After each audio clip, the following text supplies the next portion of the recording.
Hello, I'm Richard Ager. Welcome to this special edition of New Hampshire Outlook as we bring you the story behind the film, Including Samuel.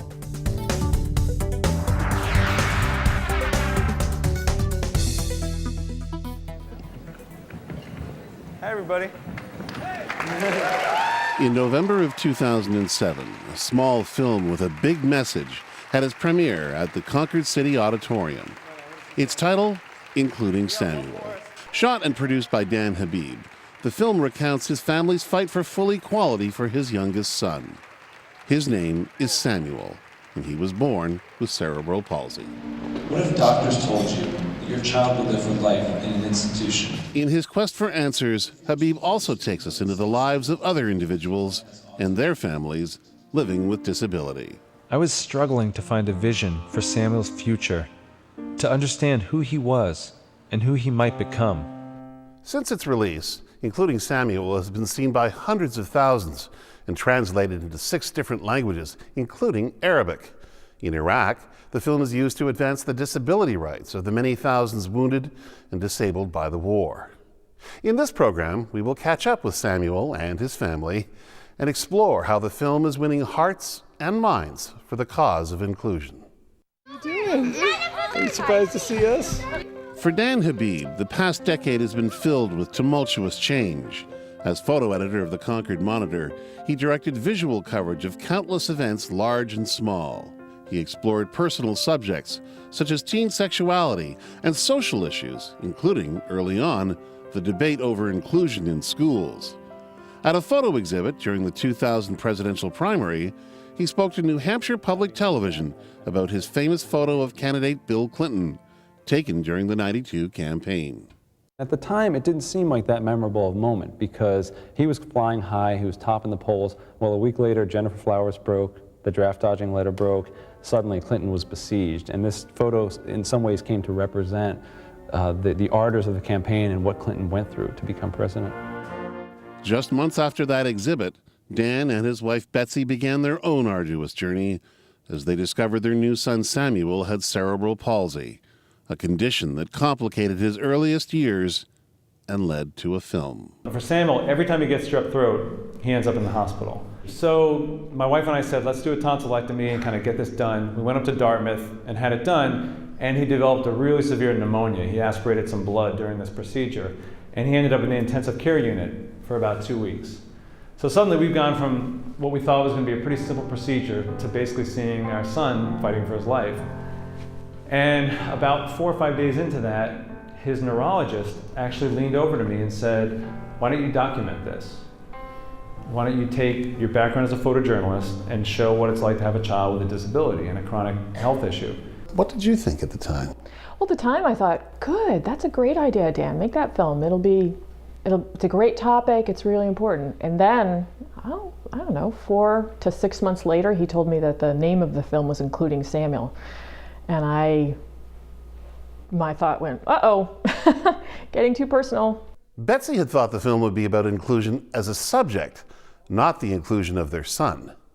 Dan knew the whole family had to buy in, so he offered a compromise. And that first step was, well, you don't have to be on tape. And so the first interview was just off tape. And then he realized that the things I was saying were important to say, and they were things that he couldn't say. It needed to be apparent. And so Betsy and their older son Isaiah became full participants, sharing their lives during the 4 years it took to make the film. Then I become his therapist, not his mother, and I just want to be his mother. I think that what the whole family understands, that this is a just cause. I mean, this is a really important civil rights movement that we want to be a part of. And that Isaiah said just the other day, we have this great opportunity to make change. We should really do it. And that was so great coming from a 12-year-old kid, and it makes me feel emotional because it's when I think about my parents, they were very involved in civil rights movements. They were social. My mom was a social worker, and I think they really instilled in me a feeling that you're in this world to make a difference, and I think that's what our family's feeling.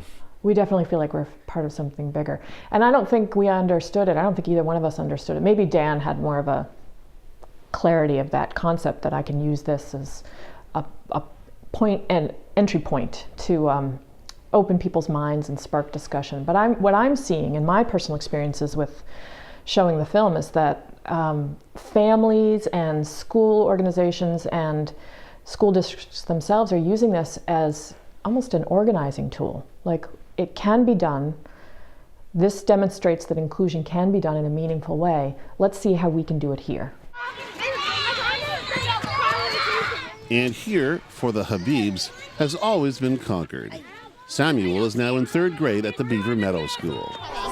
Yay, Samuel! And he's as popular as ever. He's attracting a few today. He always does, because he's just a good friend, and people like to be with him and share his sense of humor and his joyful life. But also the whole classroom. We have a few other children who have disabilities in the classroom, and everybody's been really patient. And I think that's one thing that they've learned, is to be patient and wait for responses from each other and to be kinder to each other. It's really helped, I think, the other kids in the classroom be better people too. That's spelled exactly the same as our other one, isn't it? Jim Pike still remembers his first view of how schools dealt with disabilities. I just remember when I was in 3rd grade, I was a Concord student, and I remember that kids with Down syndrome or special needs were all in this building next door to Kimball School where I went, and we'd see them at recess time. We're like, what's that? Who are these kids and what's wrong? And that was it. And after recess, everyone went back to their buildings, and you just wondered what happened to those kids. And that's not the way it is here. So they were them. They were them. They were them. And I used that word them too. I heard myself say that and cringe a little bit, but it was us and them. And I think that here, we're all together. We're all them. Might be always, because Jake, Tristan, and Samuel always won the pitching contest but lost. So how's he doing? He's doing great. Yeah, he's right now he's in a really good place. He had a little sickness, caught a cold, and it was really hard for the communication piece, and he wasn't here a lot. But right now he's seems to be burning up the midnight oil, if you will, and he's doing a great job. Cheryl Lamprin is a paraprofessional who has been working with Samuel since he started kindergarten. She says the chief obstacle to inclusion comes down to one thing: people's attitude towards it, the thought process, the realizing that the child's a child. I think that's the biggest thing that you have to get past first, because a lot of even children are sometimes afraid to, or don't know how to talk to a certain child or how to approach. And I think that's part of what I do, is make those people feel comfortable. Jacob, did you get to sit in the back? Over the past 2 years, much has remained the same for Samuel. He still has lots of friends, like his pal Jacob. Jacob, what would you like for a snack? And Samuel, I think I have some goldfish. I have apples. Oral feeding still tires Samuel, so he gets most of his calories through a G-tube. But other things have changed. For one, Samuel has developed a passion for and knowledge of NASCAR. On this day, a new addition to his collection arrived in the mail. In the fall of 2008, Samuel's Make-A-Wish came true, as the whole family went to California for a NASCAR race. So let's talk about Ryan Newman. When I grow up, I want to be a race car driver. Like Ryan Newman, right? My favorite race car drivers are Ryan Newman and Carl Edwards. I heard that you went to a NASCAR race and met some famous drivers. NASCAR drivers, 39 Ryan Newman. So how exciting is it to be at a NASCAR race?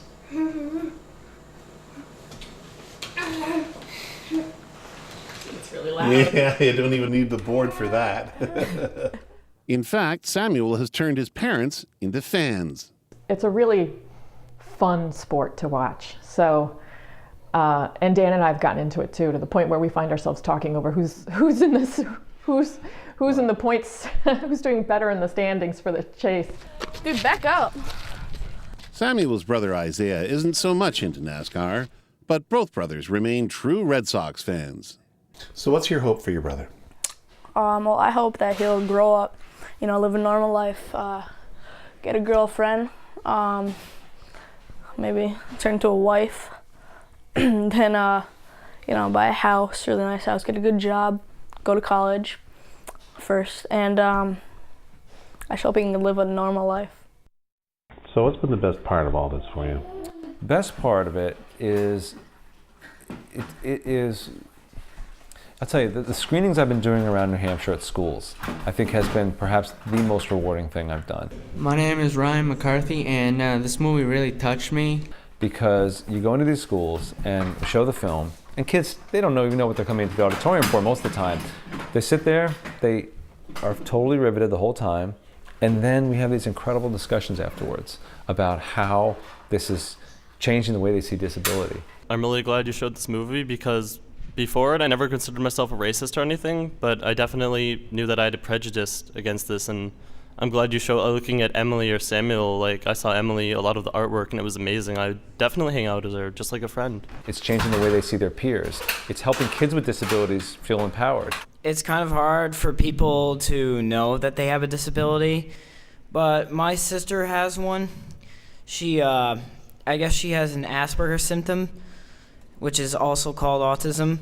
It's helping siblings of kids with disabilities feel like their voice is being heard. That has been an incredible, incredible experience. This was a wonderful film, and my nephew is disabled, and this school has a class peer-to-peer where you can help disabled people, and I plan to do that for my job in the future, to be a therapist. I know every school I've been to, correct me if I'm wrong, but I bet I'm not wrong, uses the word retarded, just throws it around. That is so retarded. Oh my gosh, that's so retarded. To me, that's like using the N-word, because you're taking a whole class of people and using it as a negative term, as a derogatory term. And I think if you can just think about that next time you start to say that or you hear somebody say it, it's not going to go away overnight, but I think it could do something to change the culture within this school. And this school is not unique in that way. Every school I've been to, I know that's kind of common language. So just think about that. I just wanted to say, a couple times in your film, you mentioned how much Samuel's going to bring this light to the world and all the things that he's going to do throughout his life. And he's already doing it. The fact that he can show love to other people so uninhibitedly, I'm sure you hear this thousands of times how it inspires everyone. It's an inspiration to me personally, and I'm sure to everyone in this room. And you don't see it enough today. You really don't see it enough. How can you say, I love this person, they're amazing, and they can just do that. And it's a gift that your son has, and it's a beautiful, beautiful thing. Just wanted to let you know that. Thank you. That was, thank you. Thank you. I gotta say, that was one of the most beautiful things I've heard about this film, honestly. This film has become more than a teaching tool for students. It has also become an affirmative experience that advocates and activists can share at venues such as the New England Inclusive Leadership Summit. This conference was part of the Including Samuel project, sponsored by the University of New Hampshire Institute on Disability. It attracted about 400 participants from across New England and beyond. And for those of you who are wondering why Samuel's not here, we gave Samuel the choice today. Do you want to go to school and then hang out with your favorite babysitter, Kelsey Moses, or do you want to come and talk about inclusion all day? It was a no-brainer. A film screening opened the conference, followed by a panel discussion featuring several individuals seen in the film. I served as moderator. And my first question in 1 minute or less, and I will start with you, Norman. What do you think is the biggest obstacle to inclusive education? And give me one thing you are doing to overcome it. Time limits. Norman Kuntz is a provocative and sometimes contrary thinker, as reflected in his views on his own education. I think it worked well because we didn't do inclusion. We just worked on getting me educated. So in a strange way, I think the term inclusion is a big obstacle for inclusion. When teachers come up to me and say, I don't have enough training to deal with a kid with a disability, the way I usually answers that is by saying, well, how would you know when you had enough training? And after thinking about that for a while, they usually say, when my fear goes away. When you first walk into that class, that disability is 9/10 of who that kid is. And when you get to know that kid, the disability shrinks down. And yes, it's there, but it's not the defining attribute of that kid. And as that disability shrinks down, so does their fear. So I think training is important, but don't believe that training is going to take away that fear. I think right now it kind of feels like we're tinkering with either the public education system or the university professional preparation system. You know, we're just sort of adding a class at the university so that everybody who's going to become an elementary teacher has to take one class in teaching kids with disabilities. That's not going to do it.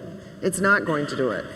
It is going to take a... So you feel like somebody's studying it, but nobody's doing anything? Is that the sort of syndrome? What's going to do it?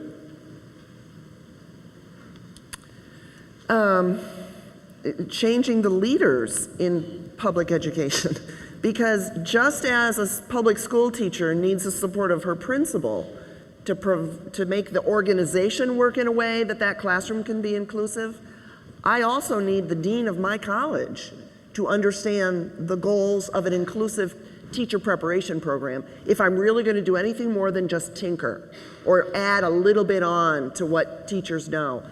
I need leadership at the university level. As someone with mental illness, it's often hard for us to, not just academically it's difficult to get an education, but in addition, it's very difficult for us to get an education on how to live independently and function outside in the real world. So I was wondering, what people thought would be the best way to do that, whether it's, living in a treatment program or trying to be incorporated into the regular world. If you feel more comfortable in the treatment setting or in a group home setting or whatever, it needs to be your choice. If somebody says you may or may not have the mental capacity to make that choice, then apparently they don't have the mental capacity to believe that you do have the ability to make that choice. So it really has to come from what makes you comfortable, what makes you happy, what are your dreams, and what are your goals, and what are your hopes. Isaiah, I had a question for you. On a personal basis, was it tough for you, or do you think for your family, to share so much of your story to really everybody who sees the film? Well, I didn't really have a problem with it. Like, my mom did.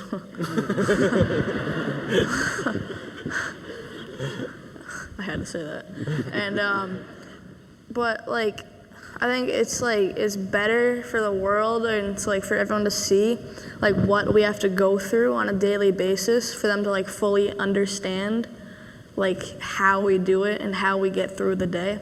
The conference divided into several discussion groups for educators, school administrators, and youth, but all were reminded that any policy or plan must have its roots in love. About a year ago, I was in Buffalo, New York at Canisius College, and somebody asked a parent on the panel, "Don't you ever feel guilty for asking for so much for your child?" And she said, "I only get one chance to get my child a great education, and I am not going to blow it."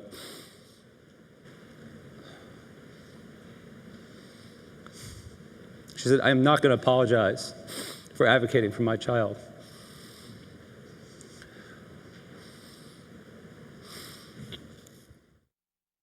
As you have witnessed, including Samuel inspires hope, action, resolve, and more.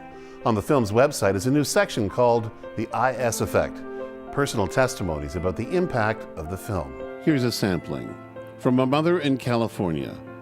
"When I watched your documentary, I cried during and after, for your son and mine, your family and mine. Ultimately, your film was a ray of hope and optimism and encouragement." A teacher in New York wrote, "The superintendent said your film was mesmerizing.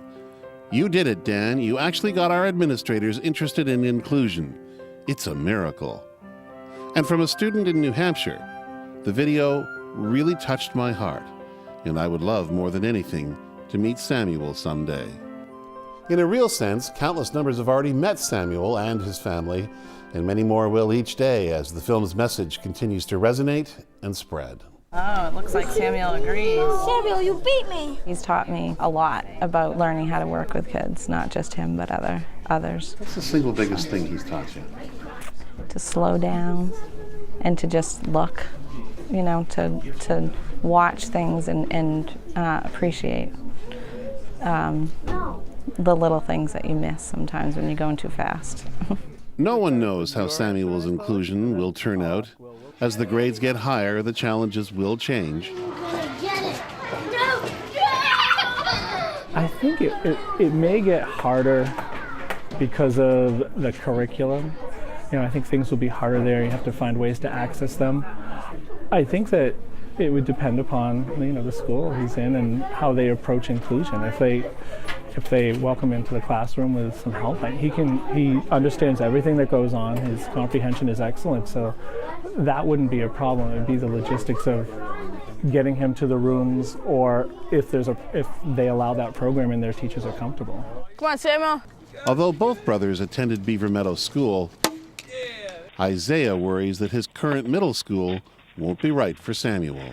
All the way down at the end in the 600 wing, they have a couple rooms actually, and they're all considered one room, I guess, and they call it the inclusion room, which doesn't really make sense because it's like all the way at the very end, you know, they're right near the gym and cafeteria and stuff. So they call an inclusion room separate rooms where special education students go? Mm-hmm.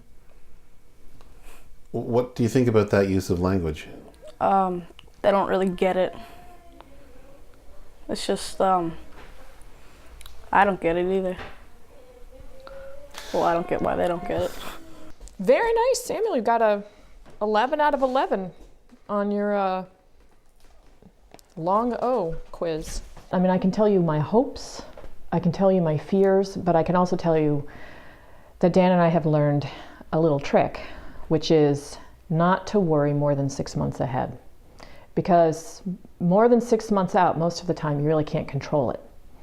6 months gives you enough time to plan. But if I lay here at night, which I've been prone to do, is lie awake at night and worrying about 7th grade for Samuel, you know, which is a difficult time for most kids, I won't sleep. And there's no point because he's only in 3rd grade. What are your dreams for Samuel? We really want him to be able to communicate with his friends because there's so much in that busy head of his, and he does have trouble getting those words out. So I hope that he'll be able to have meaningful relationships. I want him to have meaningful work, hopefully, you know, that pays. My fears for him are, as you know, a typical adult with the level of disability that he has will have a hard time not living with his parents his whole life. I'm pretty sure he's not going to want that when he's 22.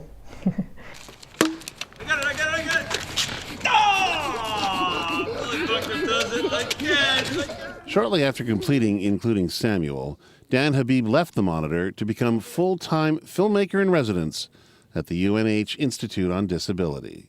The next film is going to be looking at how do we successfully include kids with significant emotional and behavioral challenges. And that's very complicated, very controversial, and that's why I want to do a film about it. Because I feel like that is what I do. That's what I like to do, is I take a complicated subject and try and make it accessible to people, try and serve as a catalyst for good, solid discussion, and try and help spur social change. Life handed Dan Habib the subject of his life.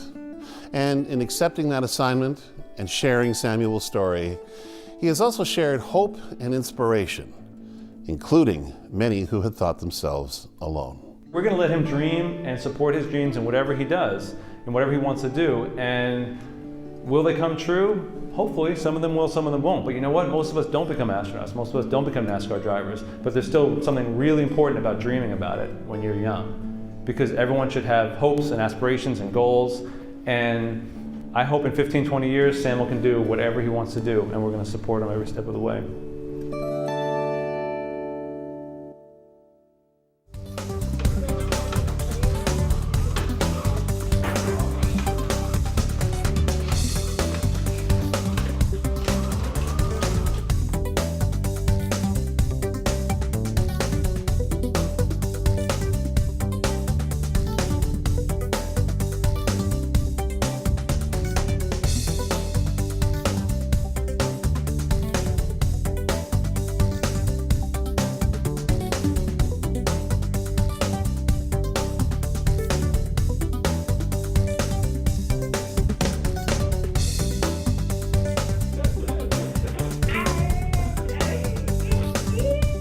Thanks to the Stratford Foundation for providing continuing major funding for the production of New Hampshire Outlook.